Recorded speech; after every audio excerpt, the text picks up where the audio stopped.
আমাদের অপারেশনের যে গতি সেটা কম হচ্ছে নাকি লাইসেন্সও নাই, লো টলারেন্স নীতি অবলম্বন করেছি। আসার পর দিন থেকে সেটা বুঝাইতেও পেরেছি আমাদের অপারেশনের যে গতি সেটা কম হচ্ছে।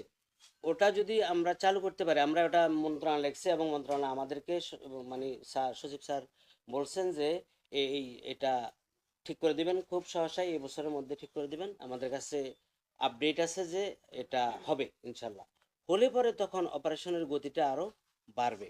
অবৈধ লেনদেনের মাধ্যমে শয্যা বরাদ্দ দেওয়া, যদি এটার কোনোটারই উপযুক্ত প্রমাণ আমরা পাই, আমরা অবশ্যই সরকারি নিয়ম মোতাবেক কঠোর অ্যাকশনে যাব। আমরা এটা ছাড়বো না। আমরা একদম মানে এটার কি বলে জিরো টলারেন্স নীতি অবলম্বন করেছি। আসার পর দিন থেকে সেটা বুঝাইতেও পেরেছি ইনশাল্লাহ। ওই মেসেজ সবার কাছে দেয়া হয়ে গেছে যে এখানে এরকম কোনো কিছু, এখানে অতীতে যাই কিছু হোক না কেন, বিভিন্ন কারণে এখানে প্রবলেম ছিল অতীতে। অনেকেই এখানে মানে পরিচালক হিসেবে আসতেও চাইতো না। ইভেন আমিও কোনো আশা করি নাই যে এখানে আসতে। আমার যে কোনো অনিয়মের অভিযোগের আসলে, অথবা যদি অভিযোগ বক্সে কোনো কিছু থাকে, আমরা এটা কঠিনভাবে গুরুত্ব দিই এবং কঠিনভাবে আমরা এটা ব্যবস্থা নিয়ে থাকি। এবং নাকি লাইসেন্সও নাই। এই সিভিল সার্জন মহোদয় এবং ডাইরেক্টর মহোদয় এবং ডেপুটি ডাইরেক্টর হসপিটাল যারা সার্টিফিকেট দেয় ওনাকে বলছে, উনি আসছিল আজকে। তা আশা করি ভবিষ্যতে এটা ঠিক হবে এবং এগুলা এখানে থাকা ঠিক হবে না। ওষুধ সংকট আমাদের কিছু কিছু আছে, যেমন আমরা এখনো এই আমি আসার পরে আমরা এখনো কোনো কেনাকাটা করি নাই।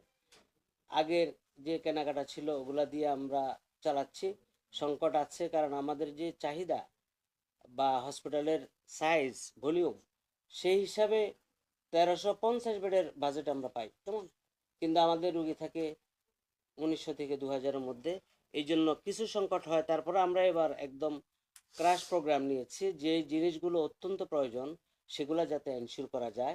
1 মাসের রিকুইজিশন দিয়ে ওষুধ নিয়ে যেত। এটাতে একটু প্রবলেম ছিল, যেমন অনেকে লোভে পড়ে হইলো, যাই হোক, মানে যারা ইনচার্জ থাকতেন অনেকেই, সবাই না, এই এটা আদারওয়াইজ করার জন্য চেষ্টা করছে, বা একটা দুইটা আমরা ধরছি এবং তাদেরকে তদন্ত করে তাদের বিরুদ্ধে ব্যবস্থা নেওয়া হয়েছে। এখন আমরা আইন করে নিয়ম করেছি, শুধু 7 দিনের ইন্ডিয়ান দিতে পারবে চাহিদা, এবং 7 দিনের জিনিস শেষ হলে পরে 7 দিনের নিতে পারবে। এটাতে আমাদের বিভিন্ন ইউনিটের প্রধান আছেন, ডিপার্টমেন্টাল হেড আছেন, ওনাদেরকে আমরা বলেছি এই চাহিদাগুলো ওনাদের কাউন্টার সাইন লাগে দেওয়ার পরে ওনারা যাতে এগুলা দেখে এবং ওনাদের রুগীরা আসলে কি ওষুধ পায়, আসলে সেই পরিমাণে ওষুধ ব্যবহার হচ্ছে কিনা এবং সেই হিসাবে ইন্ডেন্ট দিচ্ছে কিনা, এগুলো মনিটর করার জন্য এটা আমরা একদম আমাদের ডিপার্টমেন্টাল হেডদের মিটিংয়ে সমন্বয় সভায় আমরা এটা বলেছি এবং এটা ওনারা শুরুও করেছেন। আমাদের কাছে এটা আর মানে দৃশ্যমান না, এটা কমে গেছে বা শেষ হয়ে গেছে বলা যায়। আমাদের হসপিটালের টাকা, মেশিন এবং রিয়েজেন্ট ব্যবহার করেও আমাদের ল্যাবগুলোতে কিছু টেস্ট তারা করে ফেলতো, করে মানুষের কাছ থেকে পার্সোনালি টাকা নিত, মানে without any registration, without any rent deposition. কিন্তু আমি আসার পরে একদম বিনা পয়সায় আমরা অটোমেশন করে ফেলছি। সাপে কাটার ভ্যাকসিন, এটা আমাদের সাফিসিয়েন্ট আছে, এটা আমরা ব্যবহার করি। এটা আমরা সবসময় সতর্ক থাকি যাতে আমাদের স্টোরে থাকে। আমাদের যে ম্যান পাওয়ার আছে এগুলো দিয়ে আমরা পরিচ্ছন্নতার কাজ চালিয়ে যাচ্ছি।